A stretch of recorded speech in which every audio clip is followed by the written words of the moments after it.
Glória a Deus. 2 Timóteo capítulo 3, verso 1 a 9. Eu vou direto ao texto para ganharmos um pouco de tempo aqui.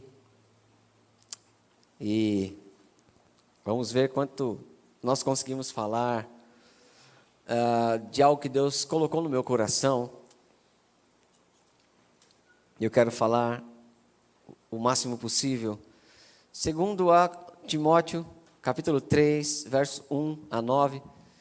Quero falar um pouco sobre solução de Deus para nós em tempos difíceis, amém? Deus está requerendo de nós algumas atitudes. Eu gostaria que ninguém tivesse distraído agora, olhando o celular.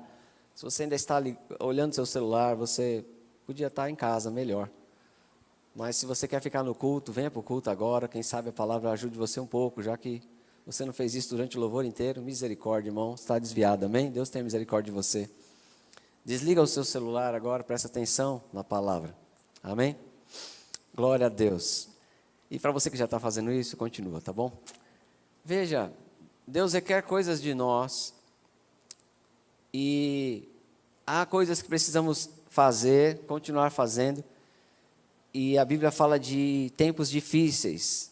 Eu creio que nós estamos vivendo esses tempos difíceis.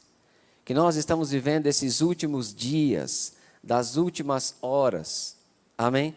Jesus Cristo está voltando e sinais têm se cumprido em toda parte, não há tempo a perder, e a opressão maligna no mundo, o assédio do pecado está forte cada vez mais, tentando ceifar os nossos jovens, adolescentes, casais, famílias inteiras, e nós na igreja mesmo do Senhor Jesus, nós, os filhos de Deus, não estaremos preservados, a não ser que façamos aquilo que a Bíblia nos convoca para fazer.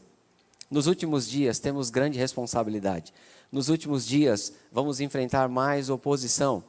A Bíblia fala de coisas que nós devemos intensificar nos últimos dias.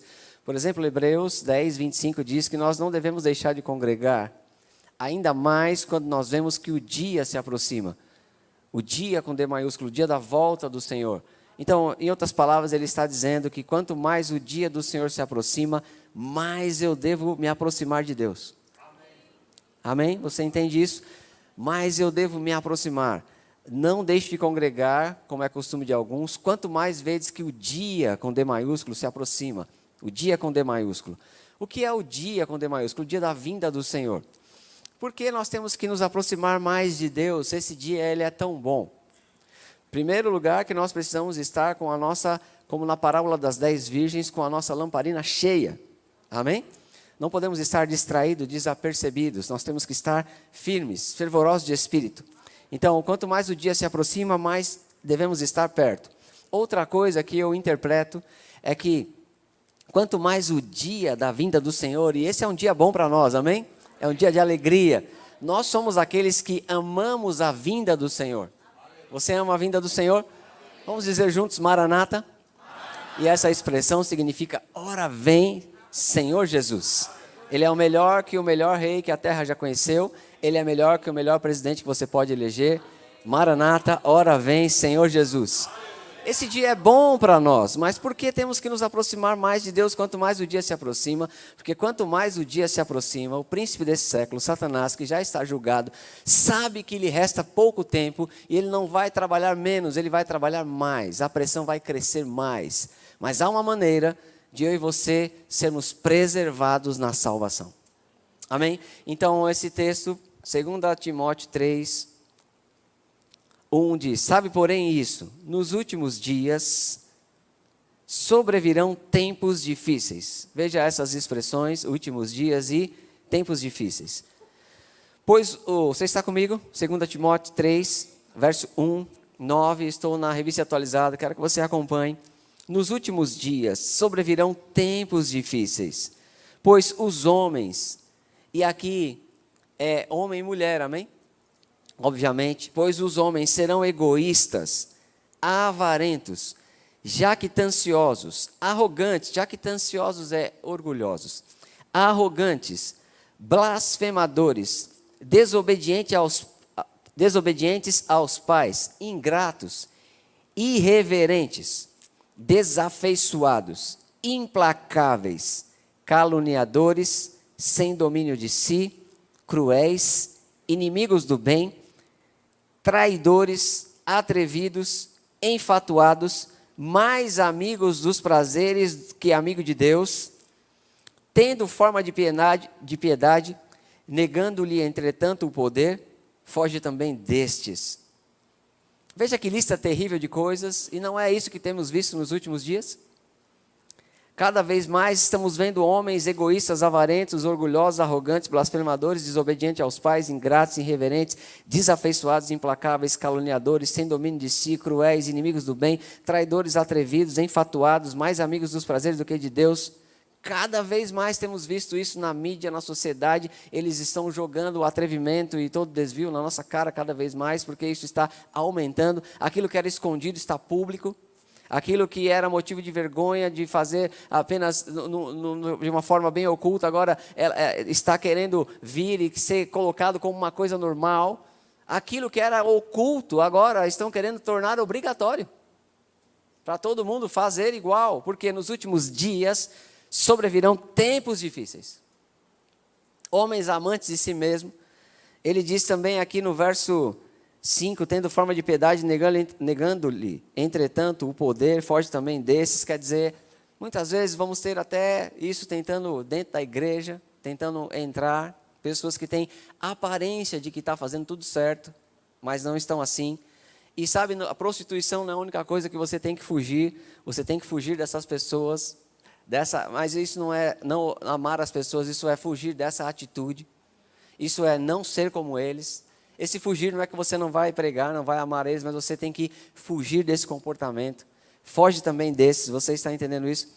E tantas coisas que poderíamos comentar. Verso 6 diz, pois entre estes se encontram os que penetram sorrateiramente nas casas e conseguem cativar mulherinhas sobrecarregadas de pecados, conduzidas de várias paixões, que aprendem sempre e jamais podem chegar ao conhecimento da verdade. Pessoas que estão até na igreja aprendendo sempre, mas elas estão misturadas com esses comportamentos, então elas não podem chegar ao conhecimento da verdade. E isso é uma coisa terrível, isso é até duro, difícil de ler, mas isso é coisas e sinais dos últimos dias, de tempos difíceis. Você acha que esses tempos virão no futuro, nosso bisneto, tataraneto talvez, ou você como eu reconhece que esses tempos já chegaram? Esse tempo difícil, esses últimos dias já chegaram, meus irmãos. Já chegou.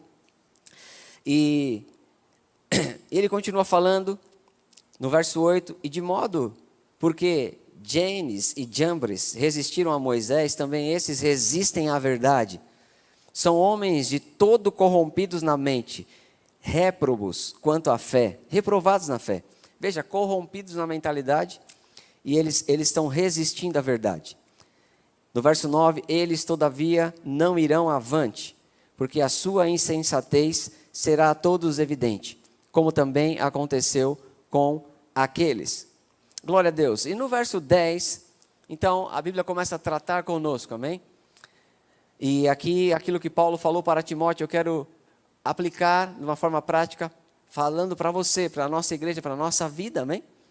No verso 10, ele escreve, tu, porém, tem seguido de perto o meu ensino, procedimento, propósito, fé, longanimidade, amor, perseverança, as minhas perseguições e os meus sofrimentos, quais me aconteceram em Antioquia, Icônio e Listra, que variadas perseguições tenho suportado, de todas, entretanto, me livrou o Senhor. Ora, todos quanto querem viver piedosamente em Cristo Jesus serão perseguidos, mas os homens perversos e impostores irão de mal a pior, enganados e sendo enganados.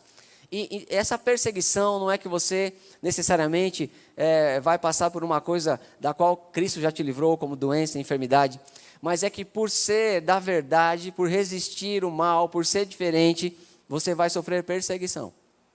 A perseguição é algo que nós sofremos por amor a Cristo, por não abrir mão do Evangelho, por defender a família, por defender os valores de Deus, por defender o que é correto, o que é santo. Então, todos que quiserem viver piedosamente, todos que quiserem, como eu e você, viver corretamente, vão sofrer essas perseguições. Por quê? Porque é inevitável, mesmo sabendo que esses homens irão de mal a pior, o texto não diz que eles não vão existir. Então é inevitável esse contraste entre luz e trevas. Filhos de Deus, filhos de Belial, filhos que não são de Deus, pessoas que servem a Deus e aqueles que ainda não encontraram. E essas coisas estão aumentando. Quem é santo se santifique-se mais ainda. Então nunca vai deixar de existir o ímpio e o injusto, embora que a luz resplandece sobre as trevas, nós vamos sofrer essa perseguição, desse contraste. Veja que contraste, estamos nos aproximando mais de Deus e o mundo está cada vez mais sendo mundo. Essa é a perseguição, por amor ao Evangelho. E nós vemos alguma coisa aqui, ele diz primeiro, tu porém. O que significa tu porém? Veja, você viu uma lista de coisas erradas e você lê algo chamado tu porém. Somos diferentes. Somos diferentes. No verso 10, Paulo se dirige a Timóteo e diz, tu porém. Repita comigo, somos diferentes. Outra coisa, ele diz, tem seguido de perto. Todos, incluindo nossos jovens, filhos, nós mesmos, precisamos seguir coisas específicas. Precisamos seguir. O que nós precisamos seguir? Eu quero agrupar o que ele fala aqui em 3 categorias. Ele diz, tu tens seguido de perto o meu ensino. Precisamos seguir o ensino da palavra. E isso não é uma coisa limitada ao ministério, ao pastor que ensina o rebanho, aos 5 dons que vem aqui e prega para você.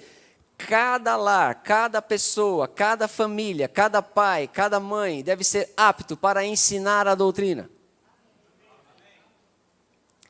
Como Timóteo, como um filho na fé, seguia os ensinos de Paulo, o seu filho, papai, tem que seguir o seu ensino. O seu filho, mamãe, tem que seguir o seu ensino. Meu filho tem que seguir o meu ensino. Nós precisamos ser hábeis para falar a doutrina e dizer, segue o meu ensino. E o meu ensino deve ser a palavra de Deus.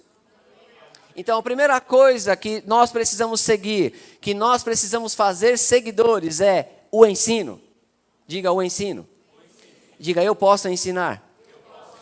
Esse ensino é você falar a palavra mesmo. Amém? Agora, outra categoria de coisas aqui que eu vejo, um grupo, é que nós precisamos ser hábeis para que as pessoas sigam o nosso procedimento. Amém? Tudo isso que ele fala aqui, tu, porém, tens seguido de perto. Meu ensino, eu já falei, procedimento, propósito de fé, longanimidade, amor, perseverança, isso é exemplo. Primeira coisa é ensino. Depois, esse grupo de coisas aqui, procedimento, propósito, fé, longanimidade, que é paciência, amor e perseverança, é exemplo. Nós temos que ser capazes de passar para outros o exemplo. Nós temos que ser capazes de pedir para que pessoas sigam o nosso exemplo.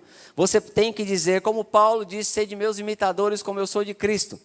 Você tem que ser capaz de, começando pela sua família, dizer, siga o meu ensino, como eu já falei, siga o meu exemplo, como? No procedimento, no meu propósito, na minha fé, na minha paciência, no meu amor, na minha perseverança. E esse é o segundo grupo de coisas que nós precisamos precisamos seguir alguém e estar inspirando pessoas a nos seguir. Primeiro é ensino, segundo, exemplo. Qual é a terceira coisa? Experiência. A terceira coisa é experiência. Ele diz, as minhas perseguições, sofrimentos, perseguições que tenho suportado, de todas, entretanto, me livrou o Senhor. Você tem que ter exemplo. Eu passei por isso, não desisti. Você também não precisa desistir. Eu enfrentei isso em fé. Você também pode enfrentar. Eu passei isso, filho, você está passando, eu sei. Mas deixa eu te dizer uma coisa. Tem uma diferença. A perseguição veio para mim também. Mas o Senhor me livrou. Experiência. As pessoas têm que seguir o ensino. Têm que seguir o exemplo. E têm que seguir a experiência. Timóteo estava seguindo de perto essas coisas em Paulo, vendo, olha lá, ele não desistiu, olha lá, ele venceu, seguindo. E eu quero trazer isso para o âmbito da sua casa, da sua vida, e não me esquivar da responsabilidade de fazer isso como ministro de Deus, assim como os demais.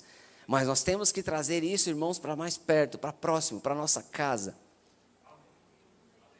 O marido para a sua esposa como sacerdote do lar, os pais para os seus filhos, a família para os vizinhos, a igreja para a sociedade. Segue a minha doutrina, segue o meu exemplo, segue a minha experiência.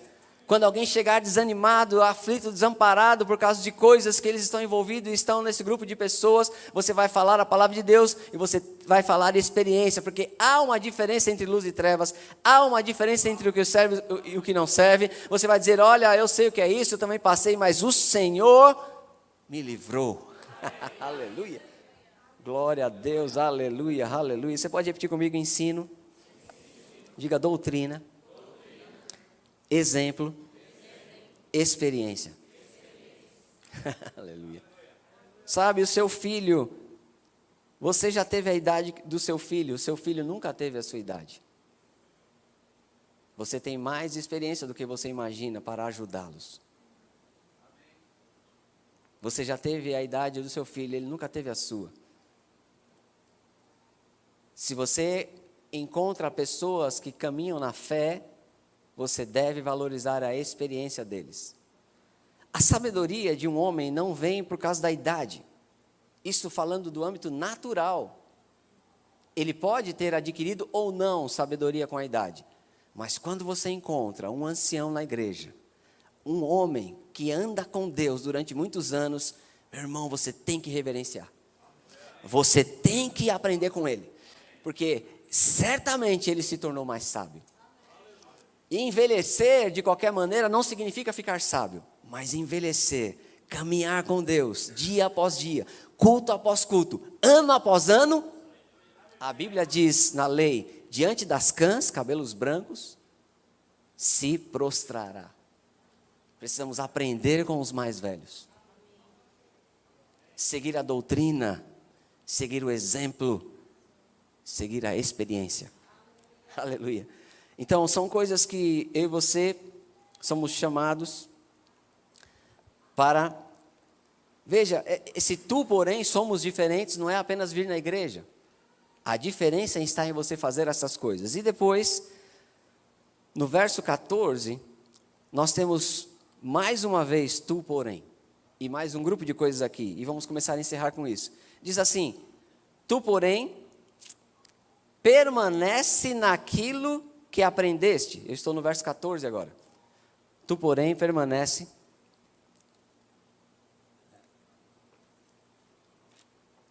naquilo que aprendeste e de que foste inteirado, sabendo de quem o aprendeste. E eu não quero colocar aqui o foco em você ter aprendido com alguém, honrar uma pessoa, honrar um pastor, um líder. Isso é importante também. Isso a gente fala um outro dia. Mas você tem que saber que está aprendendo do Senhor.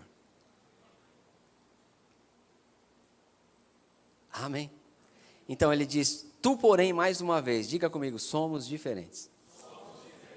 Duas vezes tu porém. Esse tu porém está em contraste a todo aquele grupo que faz todas as coisas terríveis e que são características, pessoas típicas dos últimos dias de tempos difíceis. Mas eu porém. Amém? Como termina o livro de Hebreus, no capítulo 10, nós, porém, não somos os que retrocedem. Aleluia. Meu irmão, sempre há um porém na sua vida, quando você está trilhando o caminho de Deus. Então, mais uma vez, aqui no verso 14, ele diz, tu, porém, permanece naquilo que aprendeste, e de que fosse inteirado, sabendo de quem o aprendeste. Então, veja, a primeira coisa, você não precisa... A solução para ser preservado nos últimos dias não é aprender coisas novas, é permanecer nas coisas que você já aprendeu. Jesus salva, Ele cura, batiza com o Espírito Santo, perdoa o pecado, regenera, aleluia. Você não vai aprender coisa nova não, você vai permanecer no que já aprendeu, esse é o desafio. Essa é a convocação, a chamada, permanece, Paulo está dizendo, você agora vai ter uma revelação nova. Ele diz, você vai permanecer no que você já aprendeu. Aleluia. Tu, porém, permanece naquilo que aprendeste, de que foste inteirado, sabendo de quem o aprendeste. E ele diz no verso 15, e que desde a infância sabe as sagradas letras, que podem tornar-te sábio para a salvação pela fé em Cristo Jesus. Toda a Escritura é inspirada por Deus e útil para o ensino, para a repreensão, para a correção, para a educação na justiça, a fim de que todo homem seja perfeito e perfeitamente habilitado para toda boa obra. Então, nós devemos permanecer naquilo que aprendemos. Outra coisa, saber desde a infância. Ele diz, permanece naquilo que você aprendeu e que está inteirado, e que desde a infância você sabe as sagradas letras. Não menospreze, papai e mamãe, o valor de inculcar no seu filho a palavra de Deus. Se você veio para o Senhor com uma certa idade, então o seu filho será melhor que você, porque você vai fazer nele desde cedo, desde criança.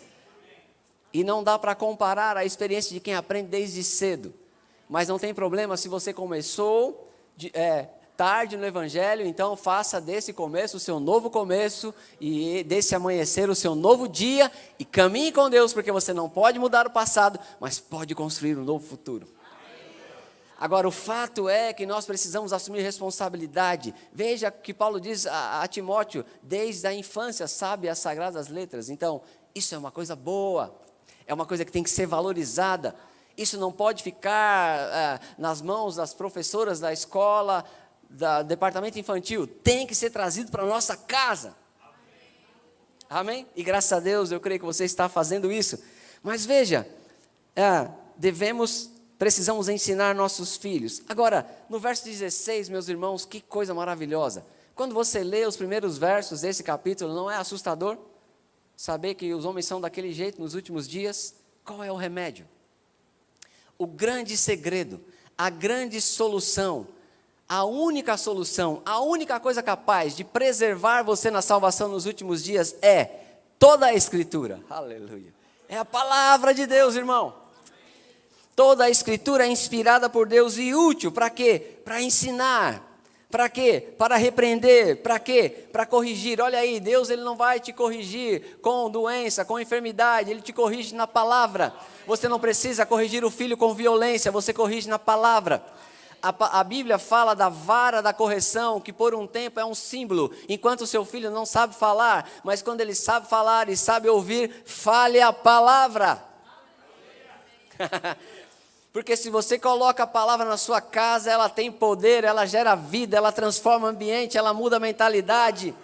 E o que nós temos vivido, um bombardeio de mídia social, e os nossos filhos fechados nos quartos, à mercê de toda influência maligna, e já não temos mais domínio. E deixa eu te dizer, você não vai conseguir ter controle, porque você não pode colocar uma câmera 24 horas no seu filho, você não pode contratar um investigador, você não pode ficar com ele todo o tempo, mas você pode fazer uma coisa: inculca a palavra, coloca a palavra nele, e deixa que ele dê resposta para o mundo. Ensina no caminho que deve andar, e o caminho é poderoso, é o caminho, é o próprio Senhor Jesus, a palavra é vida. Ensina no caminho, isso é você andando, levando, arrastando pelo exemplo, e ainda quando ele envelhecer, não quer dizer que ele não pode fazer uma escolha, ele não se desviará dele, porque o caminho nunca o deixará.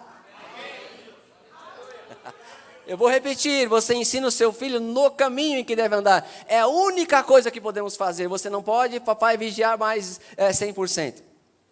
Você teria que desmanchar smartphone, aplicativo, rede social. E eu sinto muito, é tarde demais para fazer isso. Mas a Bíblia não diz que você deve fazer isso. Se você trouxer a palavra para o seu ambiente, para a sua casa, inculcar a palavra, então eles saberão dar resposta. A melhor coisa que nós podemos fazer é nós mesmos, naquele momento em que estamos sozinhos, darmos uma resposta para Deus, dizer: te amo, te amo, te amo, eu escolho Deus, eu escolho ser amigo de Deus. E deixa eu falar, nossos jovens, nossos filhos e todos nós, meus irmãos, só seremos preservados e seremos capazes de, nos últimos dias, em tempos difíceis, darmos essa resposta se estivermos avivados com a palavra, porque quem tem contato com a palavra é educado, é ensinado, sabe que é melhor, é avivado e faz a boa escolha. Ele tem que fazer, eu e você, a escolha por nós mesmos, sabendo, os olhos iluminados, sabendo que Deus é maior, amando o Senhor. Toda outra forma não vai dar resultado. Ele tem que dar resposta, eu e você temos que dar resposta. O pecado engana, ilude, muda o comportamento, perverte o caminho, mas a palavra ilumina, ensina, educa na justiça, levanta, fortalece, esclarece, resplandece, e sempre vai vencer, porque a luz resplandece nas trevas. Traga a palavra para a sua casa, para o seu ambiente, para o seu culto, para a sua casa. Traga o seu filho para a igreja. Se envolva você mesmo com a palavra e você será preservado. E o mundo vai continuar piorando e a gente vai continuar na palavra. E é a única coisa, meus irmãos, é solução para últimos dias. Mas tem mais pressão, precisamos de mais palavra. Aleluia. Mas qual palavra? As mesmas coisas. Aleluia. Começa o ano lendo a Bíblia, termina o ano, conclui a leitura da Bíblia, começa o outro ano, leia a Bíblia de novo. Aleluia, termina o ano, leia de novo, você não entendeu, não é quantas vezes você vai ler, é uma questão de sobrevivência, meus irmãos. Aleluia. E você tem que saber isso, toda a Escritura, inspirada por Deus, veja, não é apenas uma letra, diga inspirado por Deus. Uma coisa que é inspirado por Deus, irmão, é inspirado por Deus. Faz diferença. Todo aquele comportamento inspirado pelo diabo. Quem você acha que inspira esses comportamentos, hein? De toda essa leitura terrível dos primeiros versos, egoístas, avarento, orgulhoso. Quem inspira a arrogância, a blasfêmia? Quem inspira essas coisas? O diabo. Mas Deus inspira a Escritura. E você ministra a Escritura. E a Escritura gera vida. Amém, meus irmãos? Aleluia. Glória a Deus, aleluia. Meu Deus do céu, toda essa Escritura para terminar, toda essa característica, essa descrição para terminar, chamando a nossa atenção. Porque você pode ler e falar, ficar apavorado. Últimos dias, tempos difíceis, homens cada vez pior. Qual a solução? E ele responde no verso 16, toda a Escritura. Amém? Eu queria passar isso para você da melhor forma possível. Veja, é a solução que ele está dando no final desse capítulo. Ele está dizendo, olha, para todo esse problema tem uma solução. Toda a Escritura. Divinamente inspirada por Deus, útil para ensino, para repreensão, para correção, para educação na justiça. Qual a finalidade? A fim de que o homem de Deus seja perfeito. Então nós não seremos daquele grupo. Perfeito e perfeitamente habilitado para boa obra. Aleluia, a Escritura é solução para em qualquer tempo, mesmo em tempos difíceis, do fim, nos preservar na salvação. Você tem esse temor dentro de você? Eu preciso ser preservado. Às vezes eu faço esse clamor, Pai, preserva-nos na salvação. Aleluia. Aleluia, glória a Deus. Então, no capítulo 4, verso 1 e 2, ele não mudou de assunto, mas já estamos terminando. Ele diz assim, 2 Timóteo 4, 1 e 2. Conjuro-te perante Deus e Cristo Jesus, que há de julgar vivos e mortos, pela sua manifestação e pelo seu reino. Prega a palavra. Aleluia. Conjuro-te na linguagem de hoje, homem, pelo amor de Deus. Prega a palavra. Então aqui, eu posso falar um pouco sobre a nossa responsabilidade como ministro, mas eu quero hoje, irmãos, especialmente nesse culto, trazer para o ambiente do lar. Eu quero falar também da nossa responsabilidade como pais, como chefes de família. E eu quero que você ouça o Espírito de Deus dizendo para nós essa noite, conjuro-te perante Deus e Cristo Jesus, que há de julgar vivos e mortos pela sua manifestação e pelo seu reino. Prega a palavra. Insta, quer seja oportuno, quer não. Não fica esperando a oportunidade, prega a palavra, ministra a palavra. Você está entendendo? Leva a palavra para o seu filho, para a sua casa. Não fica esperando, eu não quero expor ninguém, mas sempre tem alguma coisa. Sempre tem o último episódio, o melhor momento. Não, irmãos, hora que chegar o momento, para tudo, exalte a palavra. Ele diz em tempo e em fora de tempo. Em tempo e fora de tempo. Prega a palavra, insta, quer seja oportuno, quer não. Se não parecer oportuno, prega mesmo assim, é a única solução. Amém? Corrige, repreende, exorta com toda a longanimidade e doutrina. Glória a Deus. E falta tempo, meus irmãos, eu poderia fazer uma outra ministração, se Deus der a oportunidade, faremos, só para falar do valor, do poder, do efeito da palavra. Eu amo essa matéria. Quando vamos falar no discipulado, no verbo do lar, integridade da palavra, eu me animo. Ela é vida, ela é luz, ela é lâmpada, ela é poder, ela é eficaz. Meu Deus do céu. Temos um compromisso e uma responsabilidade.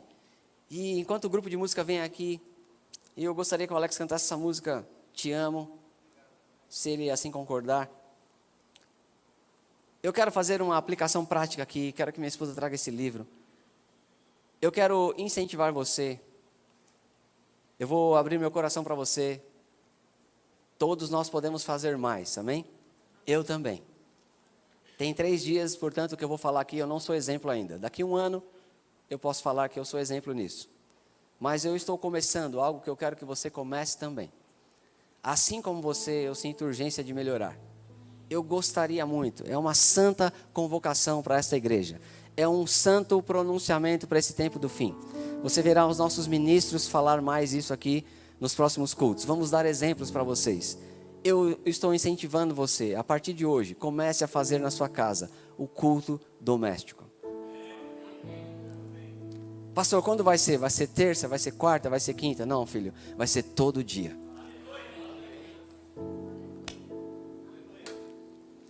E eu quero dar uma solução prática para você, amém?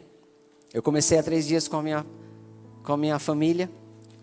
Aqui está Alimentos da Fé, devocionais do irmão Reagan. Devocionais o que é? São livros escritos para te dar uma leitura por dia, durante todo o ano. Hoje nós estamos no dia 10, já tem 10 lições. Essa é muito simples, além de ter a doutrina da fé que pregamos de uma maneira muito cristalina, clara, simples, que todo mundo entende, uma página para cada dia. Um texto, uma aplicação, uma lição. Se você quiser fazer outra coisa, quiser ler a palavra, tudo é proveitoso. Mas estou te dando uma maneira de começar. Então, eu estou fazendo. No primeiro dia, eu li um texto, fiz a aplicação com a minha família, eles fizeram a confissão. Minha filha leu outro, minha esposa leu outro, e a minha outra filha leu outro. Por quê? Nós estamos tirando o atraso. Então, nós lemos 4 num dia. No segundo dia, mais 4. E no terceiro dia, nós já estávamos em dia com a leitura. Coisa boa. Então, nós começamos a degustar mais. E ontem foi esse dia. Já era tarde da noite, mas não vamos deixar de fazer, não. Tem tempo para academia, tem tempo para televisão, tem tempo para episódio, tem tempo para tudo. Não tem tempo para a palavra? É desculpa. Temos que arrumar isso. Oportuno ou não, nós temos que fazer 10, 15 minutos por dia. Temos que fazer. Então, nós fomos lá, hoje estamos em dia. A leitura vai ser mais tranquila. Então, nós discutimos a leitura. Sabe, minha filha fez uma pergunta muito interessante. E eu pude esclarecer uma dúvida muito importante para a fé dela. Que coisa boa. Você tem resposta, você pode ajudar. O marido pode perguntar para a esposa para o marido, o pai para o filho para o pai, e conversarem. E quando terminar, canta um hino. Amém? Deixa eu te falar, tudo que você faz primeira vez, não sei se é só na minha casa, mas é meio sem graça. Tudo que você faz primeira vez é meio sem graça. Não sei se você lembra a primeira vez que você orou com a sua esposa. Maridos aqui me ajudem, alguém lembra? Foi sem graça. Casei, aí não sabia orar com a esposa, né? No namoro era diferente, mas como casados, não. Quanto se lembra aqui a primeira vez que você orou em línguas com a sua esposa? Você queria se esconder debaixo da cadeira, envergonhado, mas você vai rompendo aquilo. Então, assim como você, nós começamos um pouco sem graça. Mas, irmão, deixa eu te falar uma coisa. Nós estamos no terceiro dia e já dá para ver uma alegria diferente. Aleluia. Eu estou falando baseado em fato real, amém? Não tem como você se envolver com a palavra e isso não se tornar a coisa mais alegre e mais importante da sua vida. Hoje, coisas que eu dava extrema preferência perderam a graça para mim. Por causa da palavra. E eu quero isso para você. Irmãos, tem mais ou menos 1 ano que eu sei, porque eu sei que Deus está nos convocando para levarmos a palavra para dentro das nossas casas. Me sinto atrasado nisso e eu quero te ajudar. Os ministros dessa igreja vão te ajudar. Alguns vão fazer bem melhor do que eu. Alguns vão nos inspirar. Temos que nos exortar uns aos outros. Marcelo vai fazer. Dedé vai fazer. Rafael vai fazer. Nós vamos dar exemplo para você, falar com você, te provocar. E você vai nos provocar. Porque, irmãos, deixa eu te falar, nós temos ouvido relatos terríveis de desvio moral. Nossos jovens se perdendo, nossos filhos, casamentos. Eu não estou falando só com jovens, mas estou falando bastante com eles hoje. Casamentos, pessoas ficando embriagados, iludidos por causa de trevas, pecado, adotando todos esses comportamentos que lemos na palavra. E sabe, a falha, a responsabilidade está em nós mesmos. Não estamos fazendo o que Deus mandou fazer. Não podemos nos limitar a vir no culto. Por favor, não pare de vir no culto. Como é que você ouviu uma palavra boa dessa? É brincadeira, irmãos. Então tem a parte que nós fazemos como um ajuntamento solene. E tem a parte que nós fazemos na nossa própria vida. Ah, mas eu estou só tenho eu, o papagaio, o cachorrinho. Tudo bem, pega a palavra e faz o seu culto doméstico com Deus. Quem sabe Deus não vai juntar uns irmãos para fazer com você. Amém. Eu estava esses dias orando ao Senhor e uma oração brotou. Uma urgência veio ao meu coração. Estava compartilhando isso com meus irmãos, meus amigos, os ministros dessa igreja. E eu orava: Senhor, precisamos fazer mais. Senhor, é necessário fazer mais. Senhor, o Senhor mandou fazer mais. Senhor, eu posso fazer mais. Senhor, eu quero fazer mais. E depois eu repeti essa oração. Aleluia. Você quer fazer mais? Você quer ser preservado na salvação? Você quer ver vitória na sua casa? Você quer ver resultado que você nunca viu? Que tal a gente dar mais espaço para a palavra de Deus na nossa intimidade? E vivemos um novo tempo, amém? Aleluia. Enquanto nós cantamos essa canção, você se consagra, faz seu compromisso. Sim, faltou a dica principal. Pastor, mas eu não tenho esse livro. Você pode comprar na livraria, esse é um. Agora deixa eu te falar uma coisa maravilhosa. Talvez você não saiba por causa da tecnologia. Então você pode comprar o livro, é barato. Tem na livraria, encomenda. Mas há um aplicativo do nosso ministério que é maravilhoso, chama Verbo App. Quantos aqui conhecem? Levanta a mão. Bastante. Talvez não todos. Verbo App. Você baixa no seu celular gratuitamente. Lá no Verbo App, na segunda página, tem um íconezinho chamado Maná Diário. Não é o Manassés. Amém? Que é um ministro amigo nosso. Não. É Bíblia Diária. Sabe o que tem lá? Este livro. Todo dia uma lição. Gratuitamente. Então você vai dia 10, tem exatamente a página do dia 10. Então você pode fazer isso na sua casa de graça. Quem se alegra?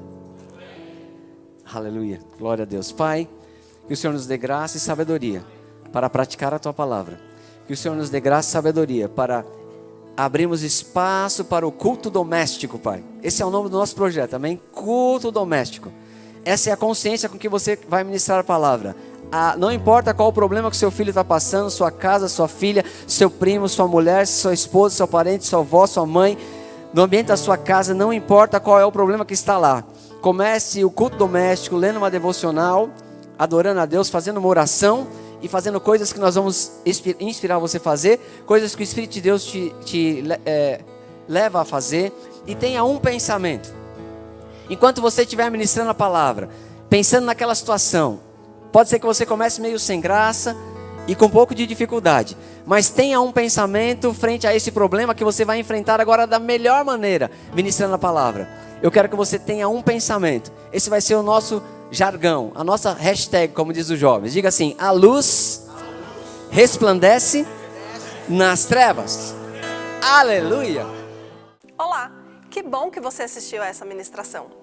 O nosso desejo é que a semente da palavra frutifique em seu coração. Para saber mais sobre a programação da nossa igreja, siga-nos nas redes sociais. Os links estão na descrição desse vídeo. Mas não fique só desse lado da tela. Venha nos visitar, nós queremos conhecer você.